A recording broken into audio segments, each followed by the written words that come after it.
O'tkir Hoshimov. Dunyoning ishlari shunchaki hikoyalar to'plami emas. Hayot shunchaki yashash emas. Uning ichida yashirin ma'no, sirlar bor. Har bir insonning qalbida o'zgartirishga intiladigan kuch bor. Faqat unga yo'l ko'rsatish kerak. Ko'rgan narsangiz anglash uchun ko'rishdan ko'ra ko'proq kerak. Hayot o'zining oddiyligi bilan dahshatli go'zallikni ichiga oladi.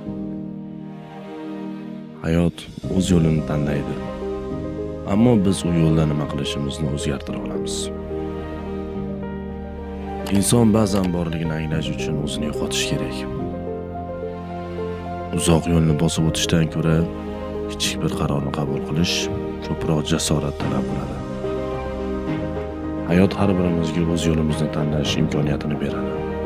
Lekin uni to'g'ri tanlash san'at. Hayotda eng katta dushmanimiz bu o'zimizning qo'rquvimiz. Barchaning hayoti o'zining kichik tarixidir. Kimdir uni o'qiydi, kimdir esa yozadi. Ko'plab yo'llar mavjud. Lekin haqiqiy yo'lni topish uchun ko'p izlanish kerak.